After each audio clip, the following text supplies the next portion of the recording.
Olá pessoal, tudo bem com vocês? Eu ensino pessoas a faturarem mais de R$ 7.000 com a laqueação Brilho Perfeito.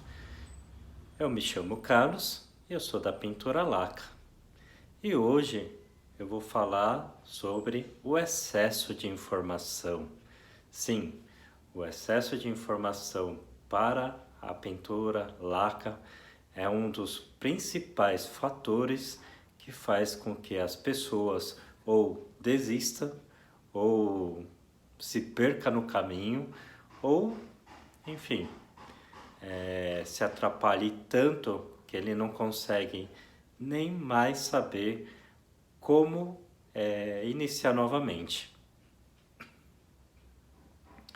Desculpa, pessoal. Bom, vamos lá.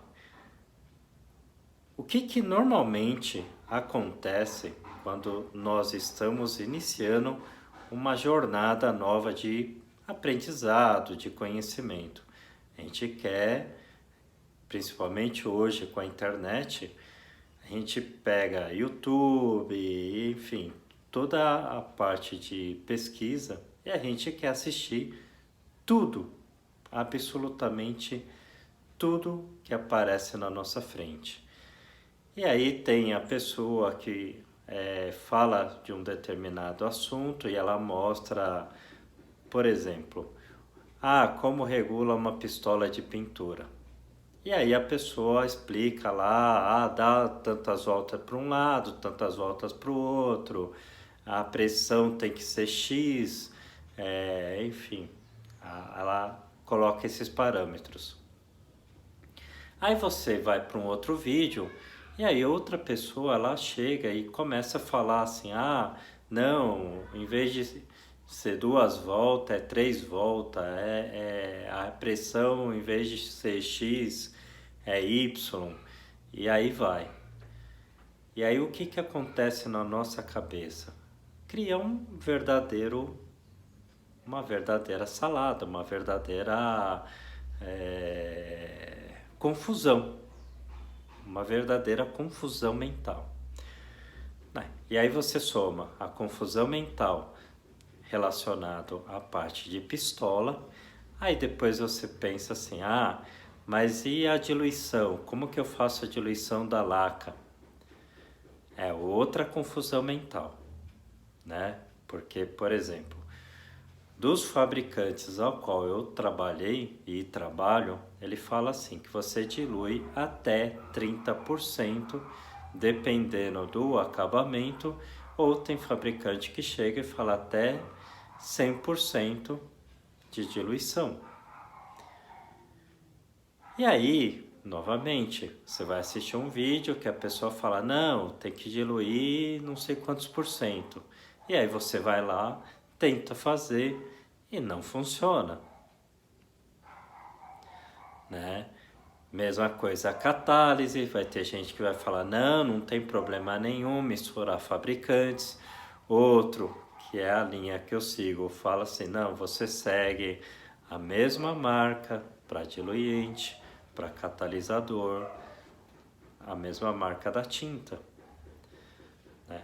Aí você vai estar lá navegando na internet e vai ter uma pessoa que fala assim, não, você pode aplicar tinta automotiva em cima da madeira e faz isso, faz aquilo, faz não sei o que. E aí chega eu e eu falo assim, não, é preferível aplicar a tinta voltado para o moveleiro, né? Como resolver essa salada? Como você vai conseguir evoluir na laqueação sem ficar perdido, né? Qual que é a minha direção, né? O que eu já falei em alguns vídeos. Primeiro, adote um único fabricante de tinta e siga a risca o que ele diz, né? Sobre principalmente o produto dele, diluição, catálise, enfim. E aí porque eu, Carlos, não chego aqui e dou uma receitinha de bolo. Ah, você coloca a pressão tal na pistola e dilui tanto e catalisa tanto. Porque assim, ó, eu não sei qual que é a pistola que você está usando, eu não sei qual que é a sua infraestrutura, eu não sei qual que é o fabricante de tinta que você está usando, eu não sei que região do país você está trabalhando. Por exemplo, a minha receitinha funciona muito bem para a região que eu estou. Eu estou na região de São Paulo, né? Região sudeste. Aqui a gente tem uma temperatura razoavelmente, né? Não oscila muito, lógico que tem dias um pouco mais frios, dias um pouco mais quentes, mas concorda, né? Se tiver alguém da região sul do país, Rio Grande do Sul, Santa Catarina, são regiões que o frio é um pouco mais severo e também a parte do quando é calor, ele também é bem acentuado. É diferente, por exemplo, da região Nordeste, né, que eu acredito que a predominância seja muito mais calor do que frio, né? Por exemplo, tô em Mato Grosso do Sul. É uma outra característica de clima, uma outra característica de, enfim. E aí, por que é tão difícil a parte de laqueação?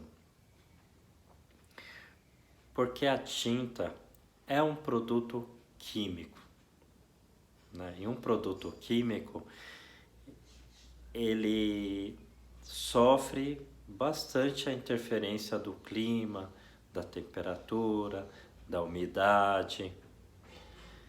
E aí, né, como que a minha receitinha aqui da região que eu estou vai funcionar? E eu posso garantir com certeza que vai funcionar para todo o nosso país. Não vai. E aí talvez a pessoa lá no Nordeste vai olhar e vai falar assim, aquele japonês lá, ele não sabe de nada, porque aqui é completamente diferente, né? Então assim, ó, falei da tinta, né, que é um mundo de possibilidades, né? Por exemplo, no Nordeste é possível que precisa usar um produto chamado retardador, que ele retarda a secagem da tinta para evitar possíveis defeitos de pintura. Por quê? Porque num ambiente extremamente quente, a tinta ele costuma secar muito rápido, ele cria um filme inicial muito rápido. E para diminuir essa criação desse filme, você precisa retardar o processo de secagem. Diferente talvez lá do sul, né? Principalmente num tempo mais gelado. Talvez lá é o contrário, lá tenha que acelerar um pouco o processo de secagem. Por isso que essa questão de receita, assim, ó, rasga fora. A hora que você escutar alguém dando receitinha, não se iluda com isso. Pistola, a mesma coisa. Eu uso um determinado fabricante. Mas existe, sei lá, de cabeça, pelo menos umas 3 ou 4 grandes fabricantes de pistolas do mundo, fora outras marcas variadas, e inclusive as pistolas importadas da China. Nada contra, tem pistolas para tudo quanto é bolso, para tudo quanto é, né? Já falei também referente às pistolas. A minha visão em relação a isso que interfere é durabilidade, peso, transferência de tinta para peça, enfim. Do meu ponto de vista como usuário de pistola, é isso que eu vejo. Talvez alguém vai falar, não vale a pena comprar pistola cara porque você está levando o gato por lebre, né? Uma pessoa que faça manutenção de pistola, enfim. Eu estou falando como o cliente de pistola de pintura.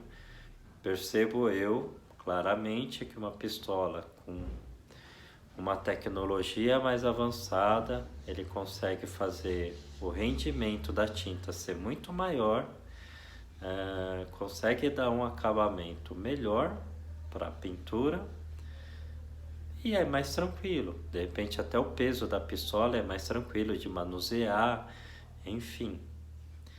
E aí, para cada fabricante de pistola, para cada modelo de pistola, vai existir uma faixa de pressão adequada, que isso quem diz é o próprio fabricante.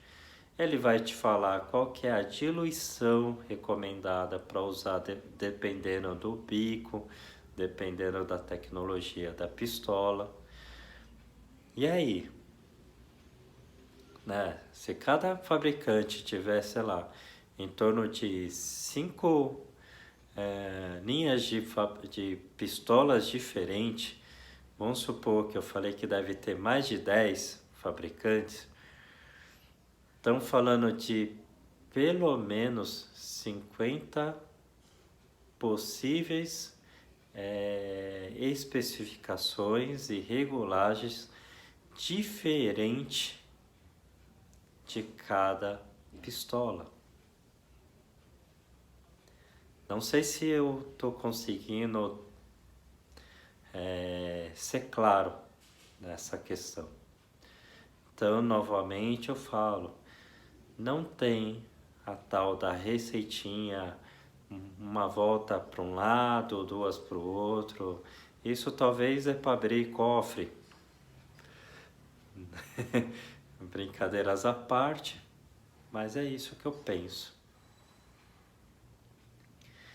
Aí alguém deve estar pensando assim, puxa, agora esse cara deixou mais confuso ainda. Como que eu vou então saber dentro do que eu estou usando o que é certo, o que vai funcionar?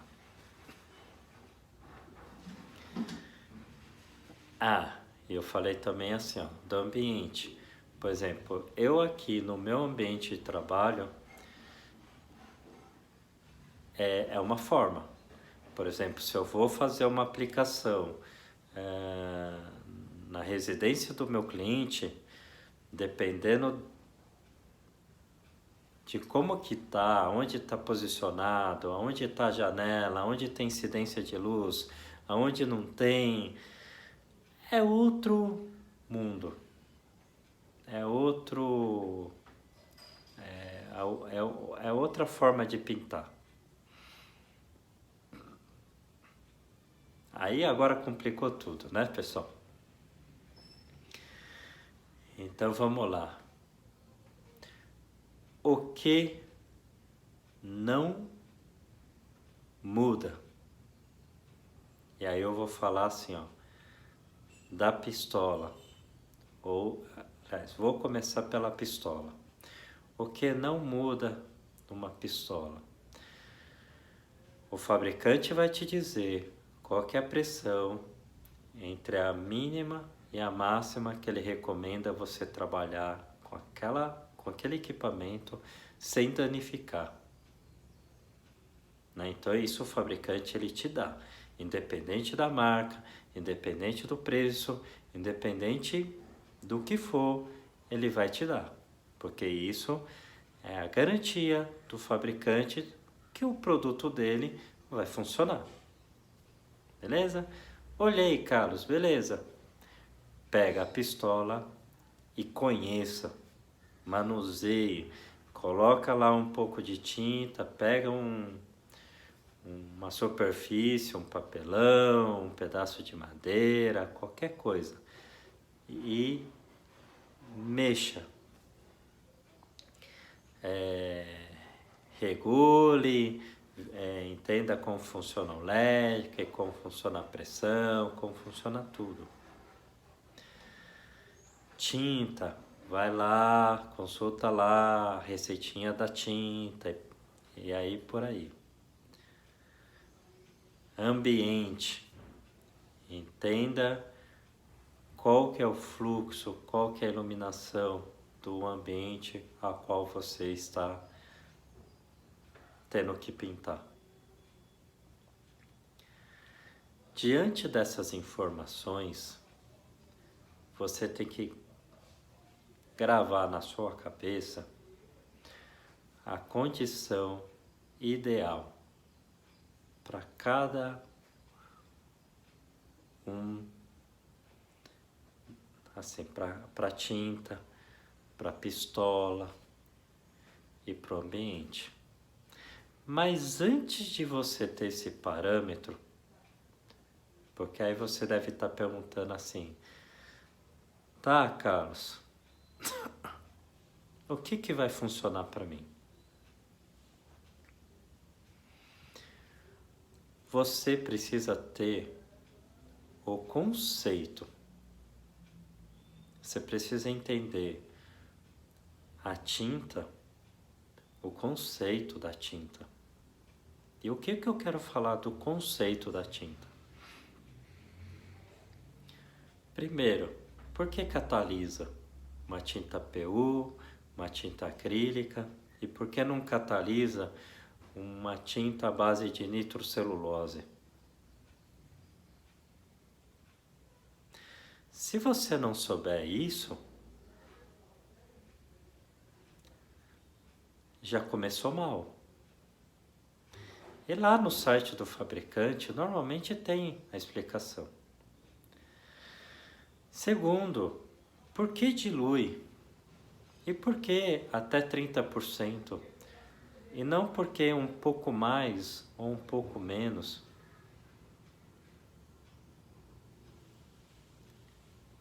E dentro dos seus testes, você pode pegar e falar assim, ok, vou diluir 10%, vai lá numa pecinha e testa. Vou 20%, vou lá na pecinha e testo. Vou 25%, vou lá na pecinha e testo. Vou 30%, vou lá na pecinha e testo. Vou lá com 35% e testo. Vou lá com 40% e testo.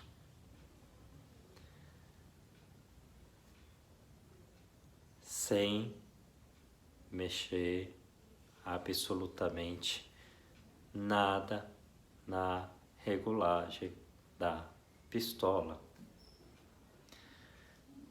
Esse é um outro erro que as pessoas cometem. Ela começa a alterar tudo, né? Ela mexe na diluição, na catálise, na pressão da pistola e na vazão da tinta, e no leque. E aí ela muda de lugar para pintar porque ela acha que aquele lugar deve ter um... Cara, você vai ficar perdidão. Então assim, ó, se você quer seguir uma linha, você altera assim, se é diluição, você trabalha só diluição. Se é pistola, você trabalha só pressão.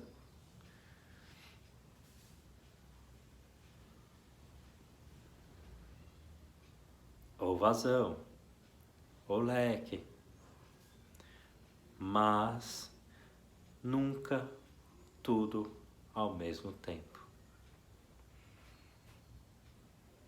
Senão vai dar um nó, você não vai saber. E o pior, a hora que funcionar,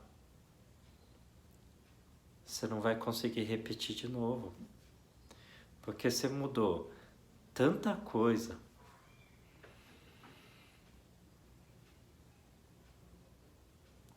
E essa é a grande dificuldade para as pessoas que querem começar a laqueação. É a dificuldade, porque assim, mexemos com várias variáveis. Só tinta tem um monte. Só pistola tem um monte. E só um ambiente tem um monte. Por isso que às vezes eu me surpreendo quando as pessoas, elas dizem que pintar é fácil. E quando eu falo de ambiente, eu não estou falando só do ambiente de pintura, o ambiente também, calor, chuva, umidade, né? Iluminação.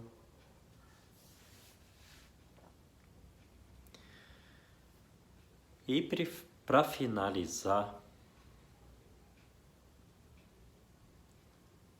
se eu fosse você, eu seguiria aquela pessoa que de fato faz. Não aquela pessoa que só quer ensinar. Não, aquela pessoa que vive aquilo. Porque eu acredito que um médico, se ele quer virar um médico cardiologista que opera coração, ele não vai aprender com o cara da ortopedia. Não, ele vai aprender com aquela pessoa que está lá, talvez todo dia, operando, ou sei lá, pelo menos toda semana está operando um coração. Ele não vai ir lá aprender com o cara que, sei lá, vende, sei lá, uma pecinha do coração. Não, ele vai aprender com aquele médico que tá colocando aquela pecinha no coração do paciente. E me surpreende muito que, tirando, lógico, os profissionais da medicina, é comum, principalmente pra gente, a gente achar que o vendedor da loja vai poder tirar sua dúvida e assim por diante. Então é isso, pessoal. Entenda como as coisas funcionam e se você começar a testar, teste uma única coisa por vez e veja o resultado. Até o próximo vídeo.